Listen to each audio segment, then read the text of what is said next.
Good morning, welcome back to my channel. আশা করি আপনারা সবাই খুব ভালো আছেন, আমরাও খুব ভালো আছি। আজ তো ছেলের সকালবেলা ওই ভ্যাকসিনের ডেট আছে, সঙ্গে আবার আজকে এক্সামও আছে, তাই একটু তাড়াতাড়িই উঠেছি যাতে তাড়াতাড়ি গিয়ে ফার্স্ট লাইনেই ওর ডক্টরটা দেখিয়ে ভ্যাকসিনটা নিয়ে নিতে পারি।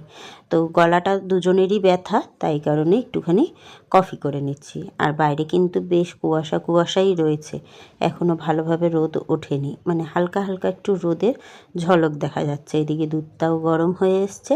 আর আমি তো কফিতে চিনি খাই না, তাই একটু মধু দেব। আর মার আর ওর কফিটা একটা কাপের মধ্যে একটু বেশি করে চিনি দিয়ে 2 কাপ কফি দিয়ে, মানে 2 স্যাশে কফি দিয়ে গুলে নিয়ে মায়ের কাপে ঢেলে দেবো, আর বাপনকে দিয়ে দেবো। আর আমারটা একটুখানি মধু দিয়ে নিচ্ছি, ওই 1 ড্রপ মতো। ছোটো মামি বলেছে একটু মধু খেতে, তাহলে ভিতর থেকে সেলাইটা শুকিয়ে যায়। আসলে সেলাইটা তো কাঁচা ভিতরে থেকে যায়, উপরটা শুকালে পরেও, তাই ভিতর থেকেও শুকানোটা খুব দরকার। আর কদিন ধরেই আমার একটু ব্যথা তো হচ্ছেই, সেই কারণে ভাবলাম যে মানে এইটা দিয়ে খেলে যদি ভিতরে তাড়াতাড়ি শুকিয়ে যায়। তা চলুন কফিটা করে এখন 3 জনে মিলে বসে খেয়ে নিই।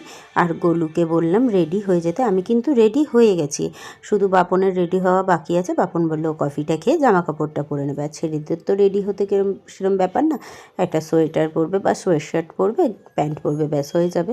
আর গোলুকে না স্কুল ড্রেস পরিয়েই নিয়ে যাব, কারণ ও যদি লেট হয় বাই চান্স, সরকারি হসপিটাল তো বুঝতেই পারছেন, ডাক্তার আসতে যদি লেট করে সেক্ষেত্রে কিন্তু ওর পরীক্ষা হলে ঢুকতে দেরি হয়ে যেতে পারে। আর রেডি হয়ে একবারে যদি যায় সেক্ষেত্রেও ওখান থেকেই মানে ক্লাসে ঢুকে যেতে পারবে পরীক্ষা দিতে। তো চলুন চা কফিটা খেয়ে নিই, তারপরে বেরোচ্ছি।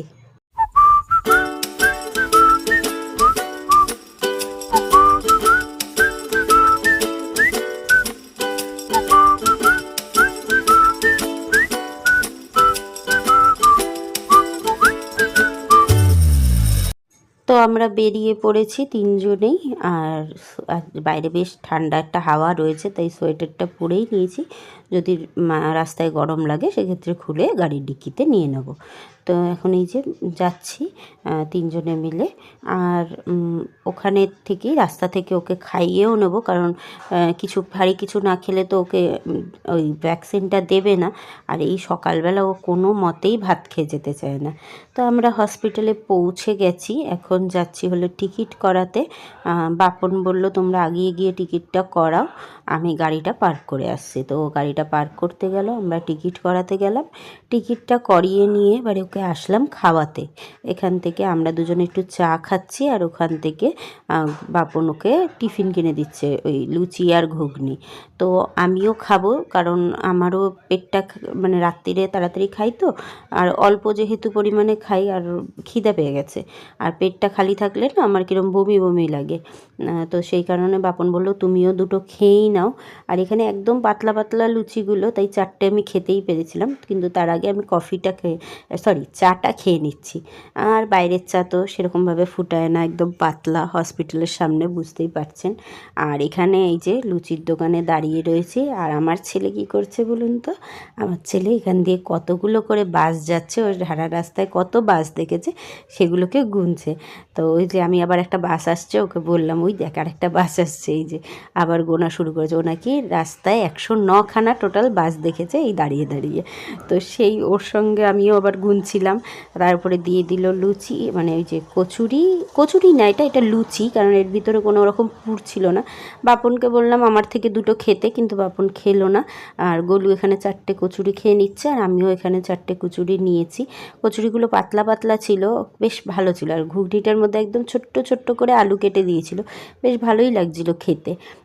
আগের দিন তো মানে আগে যেবার এসেছিলাম সেবার তো ওই একটা দোকান থেকে ইডলি খেয়েছিলাম, এবার আর সেগুলো খাইনি, এখান থেকেই কচুরি খেয়ে নিলাম। তারপরে এই যে এখানে এসে ওয়েট করছি ডাক্তার কখন আসবে। আর ওর সকালবেলা ওঠাতে একটু ঘুম পেয়ে গেছে, তাই আমার কাঁধে মাথা দিয়ে ঘুমাচ্ছে।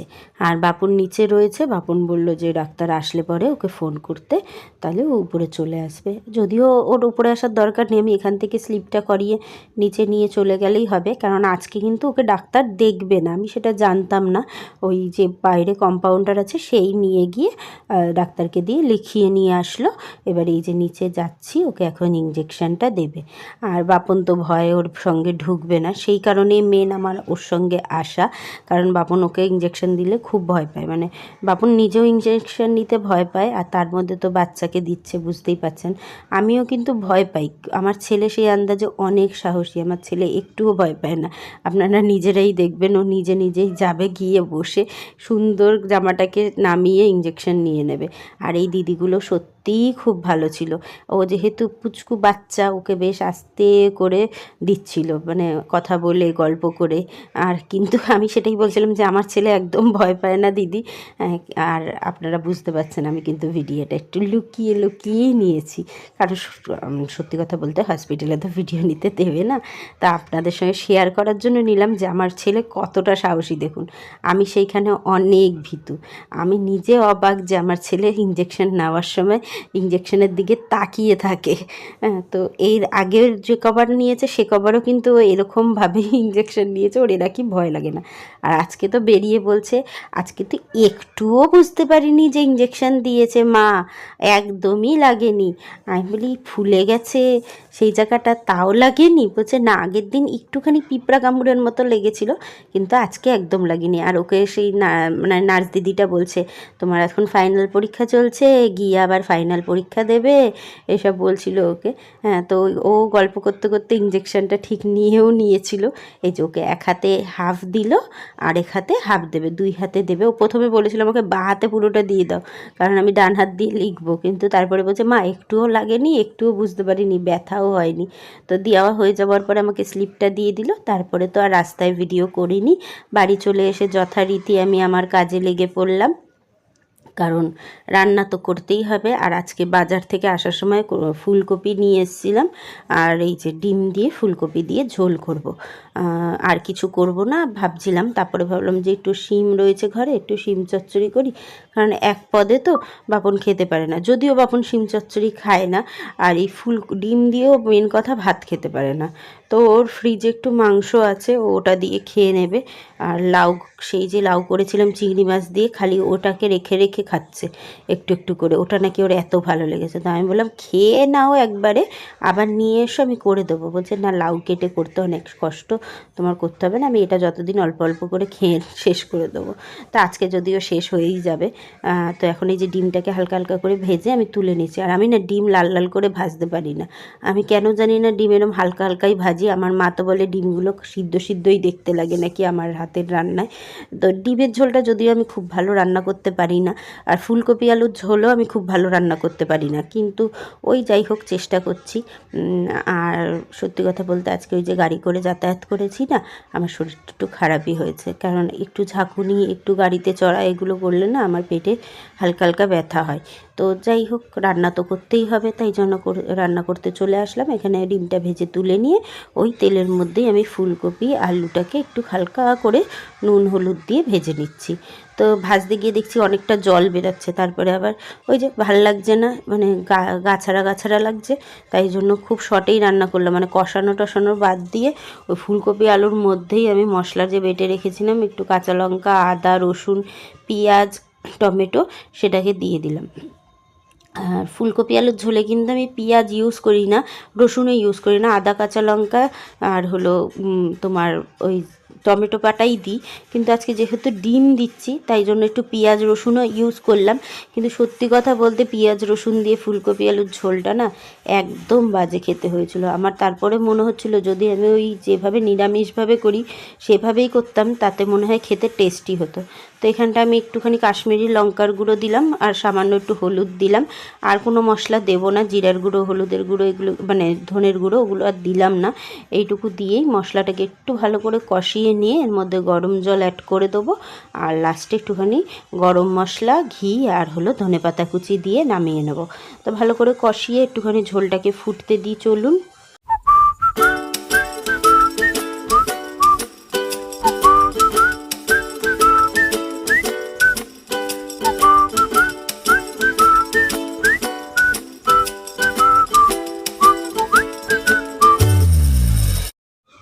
আমার ডিমের ঝোলটা কিন্তু একদম হয়ে গেছে। এবার একটুখানি ধনেপাতা উপর থেকে ছড়িয়ে দিলাম, আর ঘি গরম মশলা আমি আগেই দিয়ে দিয়েছিলাম। আর বললাম না, আমার ডিমের ঝোলের ডিমগুলো কেমন যেন সিদ্ধ সিদ্ধ ডিমই মনে হয়, ভাজাটা একদম ভালো হয় না, দেখেই বুঝতে পারছেন। আর আজকের ঝোলটাও ভালো হয়নি। নিজে রান্না করে নিজের রান্নার যে প্রশংসা করব তা না। তো এখন এই যে বসাচ্ছি হলো তোমার ওই শিম চচ্চড়ি, তার জন্য লঙ্কা, টমেটো, এখানে সর্ষে, নুন, হলুদ, চিনি, একটু তেল দিয়ে ভিজিয়ে রেখে দিয়েছি, এবার সর্ষে পাউডার আর ধনেপাতা নিয়েছি, দেখতেই পেলেন। এখানটা একটুখানি শিমগুলো কিরমভাবে কেটে নিয়েছি, আর তেলে ফোড়ন দিয়েছি কালো জিরা। এবারে ওর মধ্যেই শিমগুলো দিয়ে দেবো, আর লাস্টে দেবো ধনেপাতা। তো এখন একটু পেঁয়াজ আর কাঁচা লঙ্কাটাকে দিয়ে ফোড়নটাকে দিয়ে নিচ্ছি, তারপরে এর মধ্যে আমি এটা ভাজা ভাজা হলে শিমটাকে অ্যাড করব।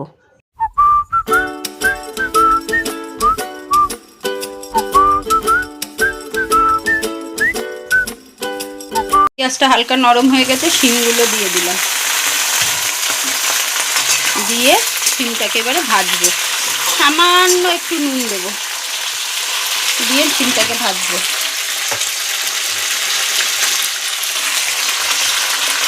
সর্ষের সঙ্গে নুন দিয়েছি তো, তাই অল্প করে নুন দিলাম, নাহলে আবার নুন কটা হয়ে যাবে।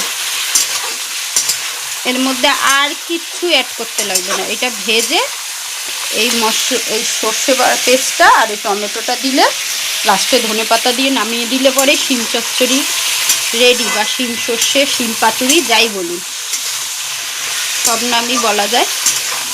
দারুণ লাগে খেতে। এবারে টমেটোটা দিয়ে দিই।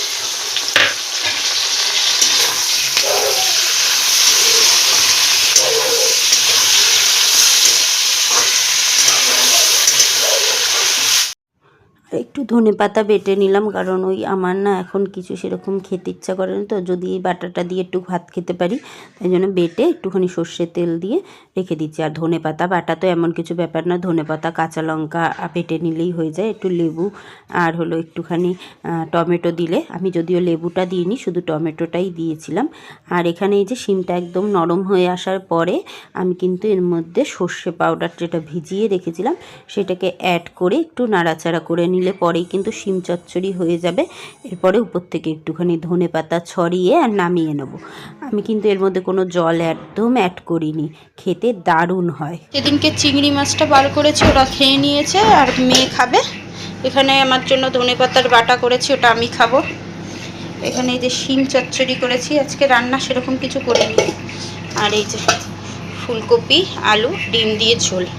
আরেকটা আমি কেলেঙ্কারি করেছি, সেটা হলো এর ভিতরে ছানাপোনার মাছই সিদ্ধ করিনি, সেই মাছ এখন সিদ্ধ মানে ডিফ্রস্টে বসালাম, এরপরে ভালো করে ধুয়ে তারপরে সিদ্ধ বসাবো। তো এখন খেতে বসেছি, আর আমি আজকে ডিম আর খাবো না। এই যে উচ্ছে সিদ্ধ তেল দিয়ে, কাঁচা তেল কাঁচা লঙ্কা দিয়ে নিয়ে নিয়েছি, ওটা দিয়ে হাফ ভাত খাবো, আর হলো হাফ ভাত হলো শিম পাতুরি দিয়ে খাবো। আর সঙ্গে তো ধনেপাতা বাটা নিয়েছি। শীতকালের কিন্তু এই ধনেপাতা বাটা আর এই শিম পাতুরি এইসব দিয়েই অর্ধেক খাবার হয়ে যায়। ধনেপাতা বাটাটা এত দারুণ হয়েছে, সেটাই আপনাদের বলছিলাম। তা চলুন, ভিডিওটা আর বড় করছি না, দেখা হচ্ছে নতুন ব্লগের সঙ্গে। ততক্ষণ সবাই খুব ভালো থাকবেন, সুস্থ থাকবেন, সব সময় হাসি খুশি থাকবেন। আজ আসি, আমার ভিডিও ভালো লাগলে অবশ্যই চ্যানেলটাকে সাবস্ক্রাইব করে পাশে থাকবেন।